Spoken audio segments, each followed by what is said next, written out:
Indonesia 1938. Tahukah kamu, Indonesia pernah tampil di Piala Dunia bahkan sebelum banyak negara Asia lainnya. Pada tahun 1938, Indonesia yang saat itu masih bernama Hindia Belanda menjadi wakil Asia di Piala Dunia Prancis. Saat itu Jepang, yang seharusnya menjadi lawan di babak kualifikasi, memilih mundur karena sedang terlibat perang dengan Tiongkok. Akibatnya, Hindia Belanda lolos otomatis ke putaran final dan mencatat sejarah sebagai tim Asia pertama yang tampil di Piala Dunia. Dipimpin oleh Kapten Ahmad Nawir, Indonesia datang dengan harapan menciptakan kejutan. Namun, nasib berkata lain. Format Piala Dunia saat itu sangatlah kejam. Tidak ada fase grup, sehingga satu kekalahan berarti pulang. Di pertandingan pertama, Indonesia harus menghadapi Hungaria, salah satu tim terkuat di dunia. Indonesia kalah 6-0 dan langsung tersingkir. Meski perjalanan mereka sangat singkat, skuad Indonesia 1938 tetap dikenang dalam sejarah. Mereka bukan hanya tim Indonesia pertama yang tampil di Piala Dunia, tetapi juga pelopor bagi sepak bola Asia di panggung dunia. Hungaria 1954. Tim yang dijuluki Magical Magyars ini hampir tidak terkalahkan selama bertahun-tahun. Mereka bahkan datang ke Piala Dunia 1954 sebagai favorit utama untuk menjadi juara. Di fase grup, Hungaria menghancurkan Jerman Barat dengan skor 8-3. Mereka juga menyingkirkan Brasil dan Uruguay dalam perjalanan menuju final. Dipimpin oleh legenda seperti Ferenc Puskás, Hungaria memainkan sepak bola yang jauh lebih modern dibandingkan tim-tim lain pada zamannya. Banyak yang menganggap mereka sebagai tim terbaik di dunia saat itu. Namun di partai final, keajaiban justru terjadi. Setelah sempat unggul 2-0, Hungaria secara mengejutkan dibalikkan oleh Jerman Barat dan kalah 3-2. Kekalahan itu dikenal sebagai Miracle of Bern, salah satu kejutan terbesar dalam sejarah Piala Dunia. Hungaria mungkin gagal mengangkat trofi, tetapi hingga hari ini mereka tetap dikenang sebagai salah satu tim terbaik yang tidak pernah menjadi juara dunia. Brasil 1982, skuad ini diperkuat oleh pemain-pemain hebat seperti Zico, Socrates, Falcao, Eder, dan Junior. Dengan gaya bermain menyerang yang indah, Brasil menjadi favorit utama untuk memenangkan Piala Dunia 1982 di Spanyol. Mereka tampil luar biasa sejak awal turnamen. Uni Soviet, Skotlandia, dan Selandia Baru berhasil dikalahkan. Di babak berikutnya, Argentina yang diperkuat Diego Maradona juga berhasil mereka tundukkan dengan skor 3-1. Namun di laga penentuan melawan Italia, Brasil hanya membutuhkan hasil imbang untuk lolos ke semifinal. Sayangnya, Paolo Rossi tampil menggila dan mencetak hat-trick. Brasil kalah 3-2 dan langsung tersingkir dari turnamen. Yang membuat kisah ini semakin menyakitkan, Italia kemudian berhasil menjadi juara dunia. Sementara Brasil 1982 yang dianggap sebagai tim terbaik di turnamen itu harus pulang tanpa trofi. Hingga hari ini, Brasil 1982 masih dikenang, bukan karena gelarnya, melainkan karena permainan indah mereka yang gagal mendapatkan akhir yang bahagia. Belanda 1998 sampai 2000. Pada akhir tahun 1990-an, Belanda memiliki salah satu skuad terkuat dalam sejarah mereka. Tim ini diperkuat oleh Dennis Bergkamp, Patrick Kluivert, Edgar Davids, Clarence Seedorf, Mark Overmars, Jaap Stam, hingga Edwin van der Sar. Hampir di setiap posisi, Belanda memiliki pemain kelas dunia. Di Piala Dunia 1998, mereka tampil sangat meyakinkan.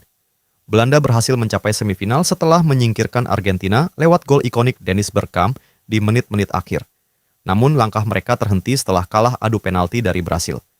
Kesempatan pertama untuk meraih gelar pun sirna. 2 tahun kemudian, Belanda kembali datang sebagai favorit di Euro 2000. Bermain di kandang sendiri dan diperkuat skuad yang lebih matang, banyak orang yakin trofi akhirnya akan menjadi milik mereka. Tapi di semifinal melawan Italia, Belanda gagal memanfaatkan 2 tendangan penalti selama pertandingan. Laga berlanjut hingga adu penalti, dan sekali lagi mereka harus menerima kenyataan pahit. Dengan begitu banyak pemain bintang dan 2 peluang emas dalam waktu berdekatan, generasi Belanda 1998 sampai 2000 tetap menjadi salah satu generasi emas paling berbakat yang gagal, mengubah kualitas mereka menjadi sebuah gelar. Inggris 1998. Menjelang Piala Dunia 1998, Inggris memiliki skuad yang dipenuhi pemain muda berbakat dan bintang yang sedang berada di puncak performa. Tim ini diperkuat oleh David Beckham, Michael Owen, Paul Scholes, Alan Shearer, Tony Adams, hingga Sol Campbell. Banyak yang percaya Inggris memiliki kualitas untuk melangkah jauh di turnamen tersebut. Mereka lolos dari fase grup dan menghadapi Argentina di babak 16 besar. Pertandingan berlangsung sengit dan menjadi salah satu laga paling terkenal dalam sejarah Piala Dunia. Namun, petaka datang ketika David Beckham mendapat kartu merah setelah insiden dengan Diego Simeone. Bermain dengan 10 orang membuat Inggris kesulitan mempertahankan keunggulan. Setelah bermain imbang 2-2 hingga perpanjangan waktu, pertandingan harus ditentukan melalui adu penalti. Inggris akhirnya kalah dan tersingkir lebih cepat dari yang diharapkan. Gol solo luar biasa Michael Owen ke gawang Argentina menjadi salah satu momen yang paling dikenang dari turnamen itu. Namun bagi Inggris, Piala Dunia 1998 tetap menjadi kisah tentang sebuah generasi berbakat yang gagal memenuhi harapan besar para pendukungnya. Italia 2002. Pada Piala Dunia 2002, Italia datang dengan salah satu skuad terbaik yang mereka miliki. Tim ini diperkuat oleh nama-nama besar seperti Francesco Totti, Alessandro Del Piero, Christian Vieri, Filippo Inzaghi, Paolo Maldini, Fabio Cannavaro, Gianluigi Buffon, dan Gennaro Gattuso. Dengan kualitas pemain seperti itu, Italia menjadi salah satu favorit untuk mengangkat trofi. Mereka juga memiliki Christian Vieri yang tampil tajam dan menjadi andalan di lini depan. Namun, perjalanan Italia berakhir lebih cepat dari yang diperkirakan. Di babak 16 besar, mereka menghadapi tuan rumah Korea Selatan dalam pertandingan yang hingga kini masih menjadi bahan perdebatan. Italia sempat unggul lebih dulu, tetapi Korea Selatan berhasil menyamakan kedudukan. Kontroversi kemudian bermunculan. Francesco Totti mendapat kartu merah, gol Damiano Tommasi dianulir, dan beberapa keputusan wasit memicu protes dari kubu Italia. Pertandingan akhirnya berakhir 2-1 untuk Korea Selatan melalui gol Golden Goal. Italia pun tersingkir dari turnamen. Bagi banyak penggemar sepak bola, Italia 2002 bukan hanya gagal menjadi juara. Mereka juga menjadi salah satu tim terkuat yang pulang lebih awal dalam keadaan penuh kontroversi. Prancis 2002 sampai 2006. Awal tahun 2000-an menjadi salah satu era terbaik dalam sejarah sepak bola Prancis. Sebelum periode ini, mereka berhasil menjuarai Piala Dunia 1998 di kandang sendiri, dan kemudian menjuarai Euro 2000. Dengan pemain seperti Zinedine Zidane, Thierry Henry, Patrick Vieira, Claude Makélélé, David Trezeguet, dan Lilian Thuram, Prancis dianggap sebagai tim terbaik di dunia. Namun, saat datang ke Piala Dunia 2002 sebagai juara bertahan, semuanya berjalan di luar dugaan. Prancis gagal mencetak 1 gol pun di fase grup dan langsung tersingkir setelah kalah dari Senegal, serta bermain imbang melawan Uruguay dan Denmark. 4 tahun kemudian, banyak yang mengira masa kejayaan mereka telah berakhir. Tetapi Prancis justru bangkit di Piala Dunia 2006. Dipimpin Zidane, mereka menyingkirkan Spanyol, Brasil, dan Portugal untuk mencapai final. Di partai puncak melawan Italia, Zidane sempat mencetak gol lewat penalti. Namun pertandingan itu dikenang karena insiden kartu merah Zidane setelah menanduk Marco Materazzi. Tanpa sang kapten, Prancis akhirnya kalah melalui adu penalti. Dalam waktu 8 tahun, Prancis merasakan segalanya. Dari juara dunia dan juara Eropa menjadi tim yang gagal total, lalu bangkit kembali hingga nyaris mengangkat trofi. Tetapi generasi emas ini harus menutup perjalanannya tanpa gelar tambahan setelah tahun 2000. Portugal 2000 sampai 2006.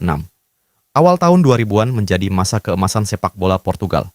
Mereka memiliki skuad bertabur bintang seperti Luis Figo, Rui Costa, Deco, Ricardo Carvalho, Pauleta, dan Cristiano Ronaldo yang saat itu masih sangat muda. Perjalanan mereka dimulai di Euro 2000. Portugal tampil luar biasa dan berhasil mencapai semifinal sebelum disingkirkan Prancis melalui gol emas yang kontroversial. 4 tahun kemudian, Portugal mendapat kesempatan emas saat menjadi tuan rumah Euro 2004. Dengan dukungan puluhan ribu pendukung dan skuad yang lebih matang, mereka berhasil melaju hingga final. Namun di laga yang paling penting, Portugal justru kalah 1-0 dari Yunani. Kekalahan itu menjadi salah satu kejutan terbesar dalam sejarah sepak bola Eropa.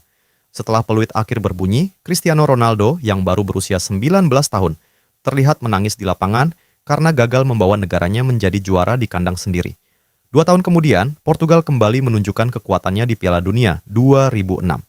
Mereka mencapai semifinal setelah menyingkirkan Belanda dan Inggris. Harapan untuk meraih trofi kembali muncul, tetapi langkah mereka dihentikan Prancis. Portugal kemudian hanya mampu finish di posisi keempat. Dalam rentang 6 tahun, Portugal selalu menjadi penantang serius di setiap turnamen besar. Namun generasi yang dipenuhi pemain-pemain hebat itu harus menyaksikan trofi terus menjauh dari genggaman mereka.